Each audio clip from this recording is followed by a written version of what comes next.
Hello friends, स्वागत है आपका हमारे यूट्यूब चैनल स्टडी जोन में। और आज हम फिर क्लास 10th का फर्स्ट चैप्टर के बारे में बात करेंगे। फर्स्ट चैप्टर में जो कि क्लास 10th का फर्स्ट चैप्टर का नाम ही रासायनिक समीकरण और अभिक्रियाएं है, तो हम इसी चीज के बारे में बात करेंगे। रासायनिक अभिक्रियाएं होती क्या है, रासायनिक अभिक्रियाएं किस तरीके से होती हैं, किस तरीके से वो बैलेंस होती हैं, कितने प्रकार की होती हैं, इन सभी चीजों के बारे में हम बात करेंगे।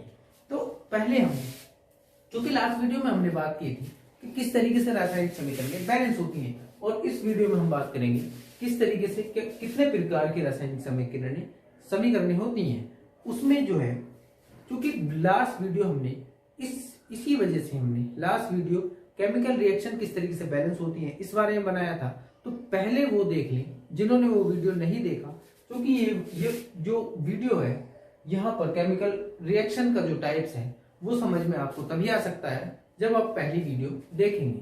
तो ये वीडियो आपको पसंद आए तो लाइक एंड शेयर जरूर करें और चैनल को सब्सक्राइब भी कर लें। तो हम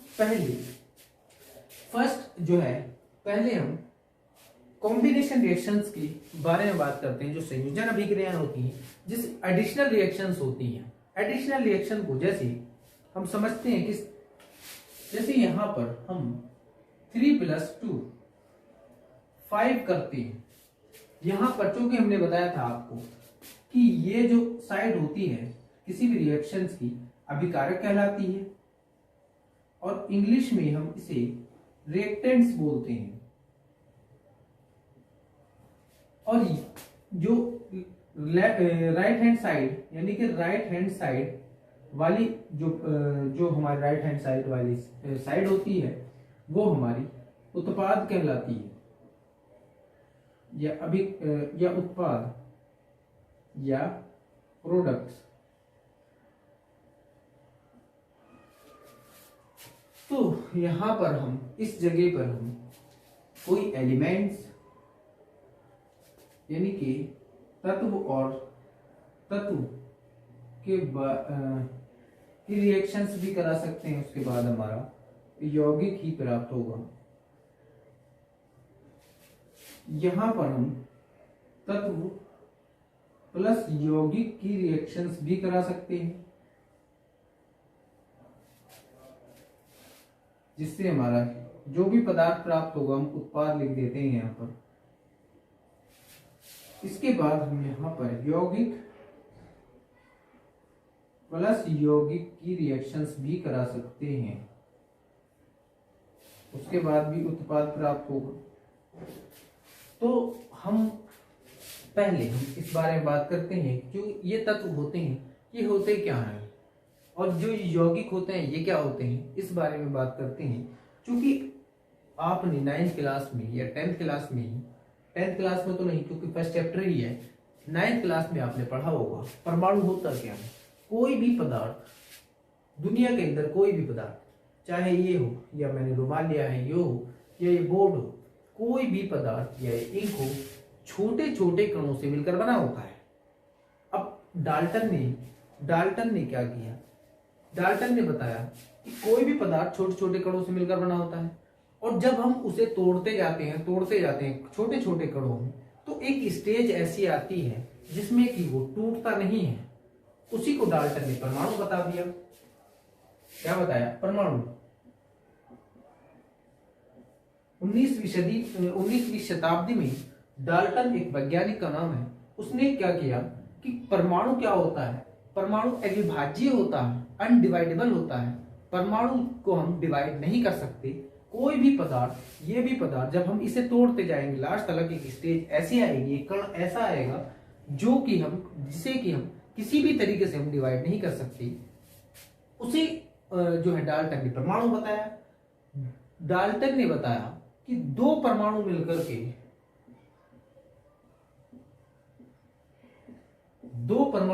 के किसका निर्माण करते हैं? तत्व का निर्माण करते हैं। दो परमाणु कौन से? यानी कि यहां पर सेम परमाणु, सेम मतलब जैसे हमने यहां पर हाइड्रोजन लिया, एक हाइड्रोजन का परमाणु इस तरीके से प्रदर्शित हम करते हैं, और प्लस फिर से हाइड्रोजन परमाणु लिया, तो ये रिएक्शंस करके क्या करते हैं, हाइड्रोजन का पूरा तत्व बना देते हैं। तो यहां पर दोनों सेम है। फॉर एग्जाम्पल यहां पर हम ऑक्सीजन भी ले सकते हैं, तो यहां पर ये ऑक्सीजन पूरा बनाते हैं। क्लोरीन ले सकते हैं, तो यहां पर Cl2 बन जाएगा। तो यहां पर ये सारे तत्व होते हैं। और यहां पर यदि हमने एक जगह ले लिया परमाणु और एक जगह हम लेते हैं दूसरा परमाणु, यानी कि किसी और तत्व का, हमने क्लोरीन का एक परमाणु क्लोरीन का लिया और एक परमाणु हाइड्रोजन का लिया, तो यहां पर ये HCl बना देगा, HCl। तब हम इसे क्या बोल देंगे, इसे हम बोल देंगे यौगिक, या हम इसे अणु भी बोल सकते हैं। हम इसको भी अणु बोल सकते हैं, इसे भी हम अणु बोल सकते हैं, क्योंकि यहां पर जब हाइड्रोजन और क्लोरीन, यानी कि जब क्लोरीन का एक परमाणु और हाइड्रोजन का एक परमाणु संयोग करते हैं, तो यहां पर हाइड्रोजन क्लोराइड अलग अलग, यहां पर सेम परमाणु नहीं है, अलग अलग यहां पर मिलकर के एक यौगिक यानी कि कंपाउंड बना देते हैं, तब हम उसे यौगिक बोलते हैं। तो यहां पर हमने यही किया, यदि सेम यहां पर तत्व लेते हैं तब भी यहां पर कुछ ना कुछ उत्पाद बनेगा, क्या बनेगा वो बात की बात है। उसके बाद यहाँ पर तत्व और यौगिक भी ले सकते हैं, और उसके बाद यौगिक प्लस यौगिक भी ले सकते हैं। तो आपको ये समझ आ गया होगा। इसके बाद हम क्या करते हैं, यहाँ पर मैं समझा रहा था, तो यहाँ पर हमने एक तत्व ये ले लिया, यानी कि तीन कोई तत्व हमने मान लिया, यहाँ पर ये तत्व है। उसके बाद यहाँ पर हमने मान लिया यहाँ पर ये भी तत्व है। तो यहां पर जो हमारा उत्पाद प्राप्त हुआ, जो हमारा यहां पर जो ये प्राप्त हुआ, इसे हम उत्पाद बोलेंगे। अब जब हम यहां पर दो तत्व या फिर तत्व और यौगिक, दो या दो से अधिक हो जाए, तत्व या यौगिक दोनों में से कोई सा भी दो या दो से अधिक हो जाए, या यौगिक प्लस यौगिक लेते हैं, तो हम उस रिएक्शंस को क्या बोलते हैं, जब यहाँ पर दो या दो से अधिक तत्व या दो या दो से अधिक तत्व और यौगिक या दो या दो से अधिक यौगिक और यौगिक लेते हैं, तब इनका कॉम्बिनेशन क्या कहलाता है, जो उत्पाद बनाता है। उत्पाद जो बनता है केवल एक उत्पाद बनता है, तो तब ये कौन सी रिएक्शंस कहलाती है, ये रिएक्शंस कहलाती है कॉम्बिनेशन रिएक्शन, यानी कि एडिशनल रिएक्शन। हम यहाँ पर क्या बोलते हैं, इसको कॉम्बिनेशन रिएक्शंस भी बोल सकते हैं। हम इसे कॉम्बिनेशन रिएक्शन बोलते हैं, यानी कि संयोजन अभिक्रिया। यहां पर संयोजन अभिक्रिया, क्योंकि यहां पर तत्व और तत्व जुड़ रहे हैं, तत्व या यौगिक जुड़ रहे हैं, या यौगिक और यौगिक जुड़ रहे हैं।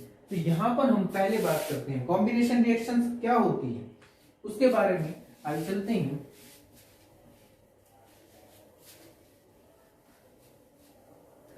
तो फर्स्ट रिएक्शन हमारी जो है वो कॉम्बिनेशन रिएक्शन क्या है। फर्स्ट रिएक्शन हमारी है, हम फर्स्ट रिएक्शन के बारे में बात करते हैं, बर्निंग ऑफ कोल।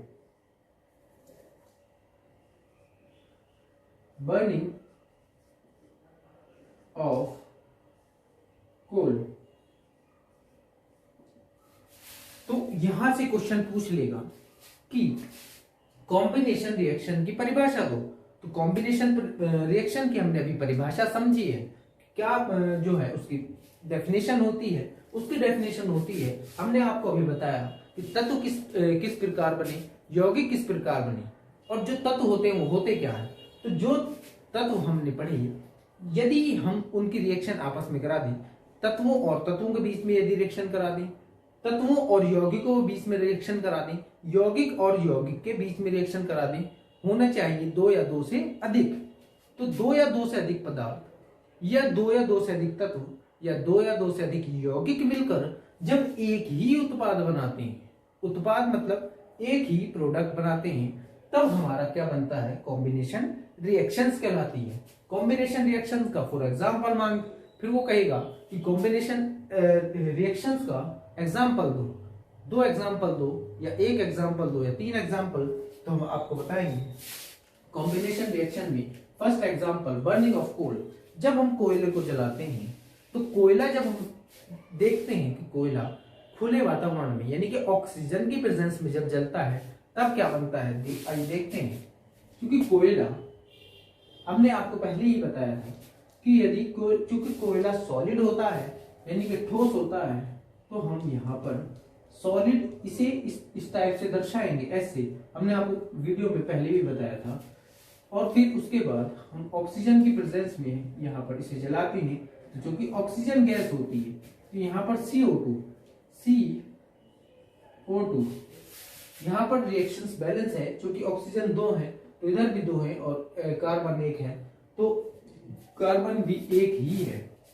यहाँ पर ये भी गैस है तो ये इसका नाम यहाँ पर कार्बन डाइऑक्साइड है।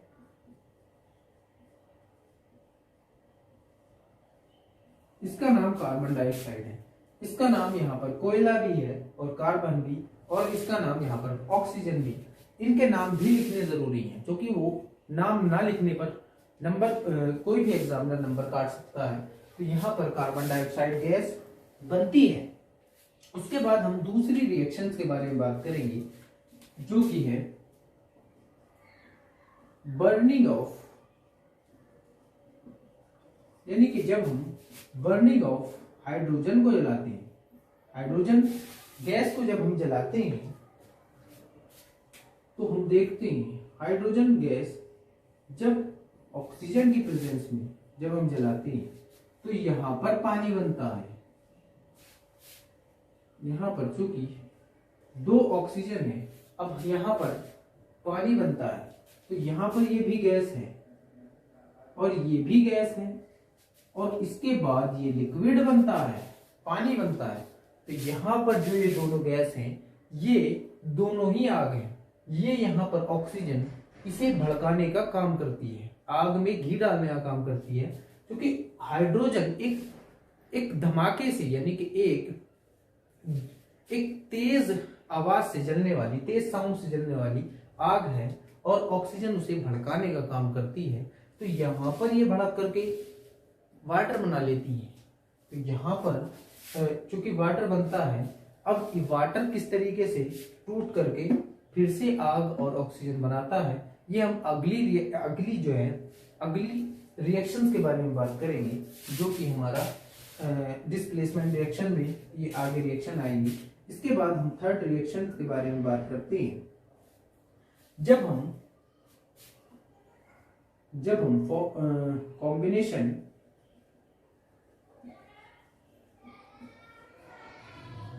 Combination of hydrogen and chlorine,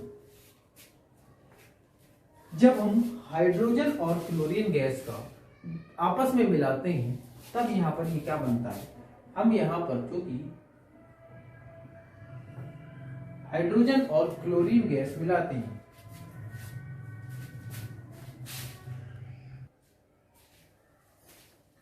तो यहां पर हम बात करते हैं हाइड्रोजन और क्लोरीन गैसेस जब आपस में कॉम्बिनेशन होता है तो क्या उनके रिएक्शन होती है, ये देखते हैं।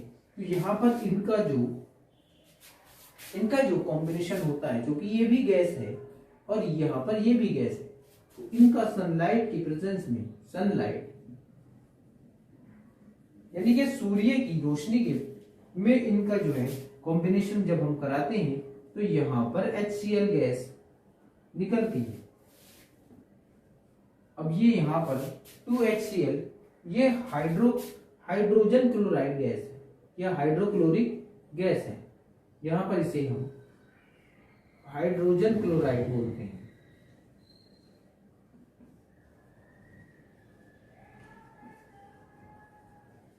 यहाँ पर हाइड्रोजन और क्लोरीन गैस हमने ली थी, जब इनका आपस में इन्हें मिलाया गया तो यहाँ पर सूरज की लाइट में हाइड्रोजन क्लोराइड गैस उत्पन्न हुई।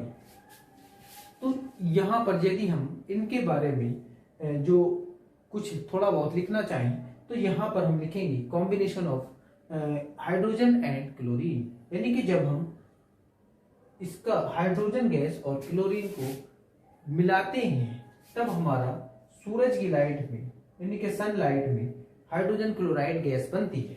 उसके बाद हम ये यदि यहाँ पर लिखना चाहें बर्निंग ऑफ कोल, जब हम कोयले को ऑक्सीजन की प्रेजेंस में जलाते हैं तो कार्बन डाइऑक्साइड गैस हमारी बनती है। यहाँ पर हमें इसीलिए लिखने की इतनी जरूरत है नहीं, बस एक आध लाइन हमें यहाँ पर ये केमिकल रिएक्शन दे करके देनी होती है। उसके बाद हम रिएक्शन यदि कराएं, फॉर्मेशन ऑफ फोर्थ रिएक्शन हमारी है फॉर्मेशन यानी कि formation of iron sulphide FeS, ये आयरन सल्फाइड का फॉर्मूला है। तो आयरन सल्फाइड हमारा बनता है क्योंकि हमारा जो लोहा होता है वो सॉलिड होता है, तो यहाँ पर हम आयरन लेते हैं, ये सॉलिड होता है। क्योंकि यहाँ पर सल्फर बनता है तो यहाँ पर हम सल्फर लेते हैं। सल्फर पीले कलर का होता है और आयरन जो होता है हमारा वो लोहा होता है। तो यहाँ पर FeS इसका फॉर्मूला होता है, तो ये यहाँ पर आयरन सल्फाइड यहाँ पर बनता है। आयरन सल्फाइड, या यदि हम इसका नाम लिखें आयरन सल्फाइड, यहां पर ये इसका नाम होगा। ये ब्लैक कलर का हमें जो ये प्राप्त होता है, ये ब्लैक कलर का प्राप्त होता है। तो यहां पर ये भी सॉलिड होता है और ये भी सॉलिड होता है, यहां पर हम ऐसे लिख देंगे। उसके बाद हम पांचवी रिएक्शन पर आते हैं, फॉर्मेशन ऑफ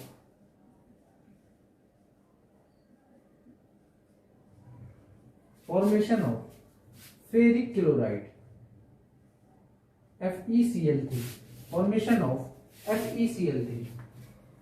तो यहां पर चूंकि FeCl3 हमें बनाना है तो यहां पर हमें आयरन की भी जरूरत होगी और क्लोरीन गैस की भी जरूरत होगी, तभी हमारा FeCl3 बन सकता है। क्योंकि हमने पहले ही बताया कि कॉम्बिनेशन रिएक्शन में उत्पाद जो बनेगा वो एक ही बनेगा और यहाँ पर दो या दो से अधिक भी हो सकते हैं, या तो तत्व होंगे या फिर यौगिक होंगे। तो यहाँ पर हमारा FeCl3 बनता है। यहाँ पर चूंकि 3 क्लोरीन है, आइए अब थोड़ा पिछली क्लास का रिपीट थोड़ा सा करते हैं, तो बैलेंस करना थोड़ा सीखते हैं जिसने नहीं सीखा। यहाँ पर 3 जो है वो क्लोरीन है और यहाँ पर 2 क्लोरीन है और यहाँ पर एक Fe है और यहाँ पर इधर अभिकारक की तरफ यानी कि right hand side left hand side में एक Fe है। तो Fe जो है हमारे बैलेंस है। यहाँ पर चूंकि 3 क्लोरीन है तो यहाँ पर यदि हम 2 क्लोरीन लगा दें, ये 2 क्लोरीन ये हमने 2 कैसे लिखा है लास्ट वीडियो में आप देखिए। तो यहाँ पर 2 और 3 की हम गुणा करते हैं तो 6 क्लोरीन हो जाएगा। क्योंकि हम 2 और 3 की गुणा करते हैं तो 6 क्लोरीन हो जाएगा। तो यहाँ पर हम क्या करते हैं, 3 क्लोरीन लिखते हैं, 3 दूनी 6 क्लोरीन हमने कर दिया। और इसके बाद जो Fe है वो 2 है तो यहाँ पर 2 Fe हम लिख देंगे। तो यहाँ पर हमारा जो बन गया वो फेरिक क्लोराइड बन गया। हम जब क्लोरीन गैस, क्योंकि क्लोरीन गैस होती है और ये सॉलिड होता है, यहाँ पर जो लोहा होता है वो सॉलिड होता है, तो यहाँ पर जो ये पदार्थ प्राप्त होता है वो सॉलिड ही पदार्थ प्राप्त होता है। जब हम क्लोरीन गैस को इस पर प्रवाहित करते हैं तो यहाँ पर हमें फेरिक क्लोराइड मिलता है जब हम इस पर क्लोरीन गैस को छोड़ते हैं। उसके बाद हम रिएक्शन यदि कराना चाहें तो यहाँ पर एक रिएक्शन और है, यानी कि कॉम्बिनेशन जब हम ऐड करते हैं किसका, ammonia NH3 and chlorine gas, ये दोनों ही गैस हैं, अमोनिया और क्लोरीन गैस। तो आइए देखते हैं होता क्या है। हम यहाँ पर चूंकि अमोनिया लिखते हैं उसके बाद हम क्लोरीन गैस लिखते हैं, क्योंकि ये दोनों ही गैस हैं। तो यहाँ पर NH4Cl यहाँ पर हमें प्राप्त होता है, NH4Cl। फिर से बैलेंस करने की दिक्कत हमें आती है तो यहाँ पर हम क्या करते हैं, यहाँ पर हम क्लोरीन से नहीं HCl हाइड्रोजन क्लोराइड से इसकी रिएक्शन कराते हैं। तो यहाँ पर NH4Cl यानी कि दोनों ही गैस हैं, तो यहाँ पर ये सॉलिड पदार्थ क्योंकि अमोनियम क्लोराइड प्राप्त होता है, इसका नाम क्या है अमोनियम क्लोराइड, यहां पर अमोनियम क्लोराइड और इसका नाम अमोनिया। ये जो फॉर्मूले हैं, ये फॉर्मूले आपके लिए बेहद इंपॉर्टेंट है, क्योंकि हाई स्कूल में ये सब चीजें पूछी जाती हैं। जब हम क्या करते हैं, अमोनिया गैस को हाइड्रोजन क्लोराइड गैस के साथ संयोग करते हैं या कॉम्बिनेशन करते हैं या उसे मिलाते हैं, तो हमें ठोस पदार्थ में अमोनियम क्लोराइड प्राप्त होता है, जो कि सॉलिड होता है। तो इसके बाद हम एक रिएक्शन और करते हैं, एक रिएक्शन हमारी और बची, जो कि कॉम्बिनेशन रिएक्शंस कहलाती है। अच्छा, हम बात करते हैं, क्योंकि इधर से हमें आपने उतार ही दिया होगा, यहाँ पर हम एक रिएक्शन जो है वो मिटाते हैं। उसके बाद हम रिएक्शन, क्योंकि ये हमारी छठी रिएक्शन थी, हम एक रिएक्शन और करते हैं इसमें साथ में।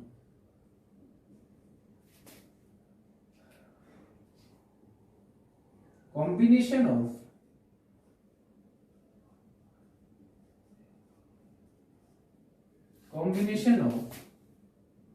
CaO and water H2O। तो CaO होता क्या है, अभी आपको हम बताएंगे। CaO जो होता है, ये बिना बुझा चूना, ये सॉरी बिना बुझा चूना होता है। CaO जो होता है, ये बिना बुझा चूना होता है। यहां पर जब हम इसे, ये नहीं कि जो हमने कली देखी है, जब हम कली करते हैं तो हम उसे वाटर में मिलाते हैं। तो यहाँ पर ये सॉलिड होती है, तो यहाँ पर S लगाते हैं और यहाँ पर L, जो कि पानी लिक्विड में होता है।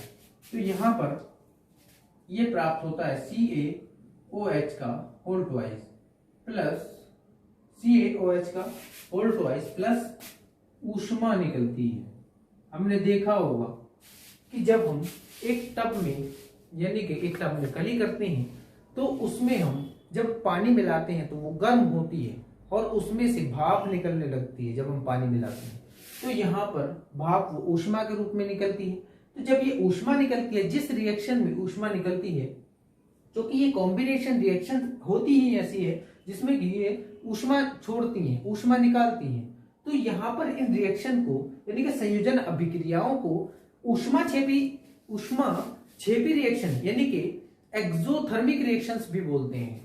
तो यहां पर पूछ लेगा कि कॉम्बिनेशन रिएक्शंस को और क्या बोला जाता है, तो यहां पर हम कह देंगे कि कॉम्बिनेशन रिएक्शन को ऊष्मा छेपी रिएक्शंस भी बोलते हैं। या क्वेश्चन कुछ इस टाइप से कर सकता है कि एक ऊष्मा छेपी रिएक्शन का एग्जांपल दो, तो हमें यहाँ पर चूने को, यानी कि बुझा हुआ चूना, इसे चूना बोला जाता है, बिना बुझा चूना जब हम वाटर में मिलाते हैं तो हमारा बुझा हुआ चूना प्राप्त होता है ऊष्मा के साथ।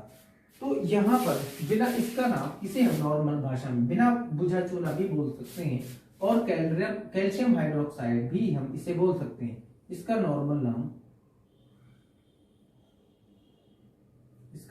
नाम कैल्शियम हाइड्रोक्साइड होता है। इसका नाम कैल्शियम हाइड्रोक्साइड और इसका नाम कैल्शियम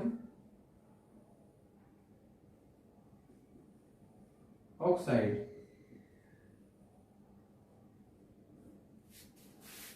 तो यहां पर हम इसको वाटर बोलते हैं, पानी का फॉर्मूला ये होता है। तो यहां पर ये कॉम्बिनेशन रिएक्शन पूरी हुई और इसके बाद हम करेंगे डिस्प्लेसमेंट यानी कि प्रतिस्थापन अभिक्रिया।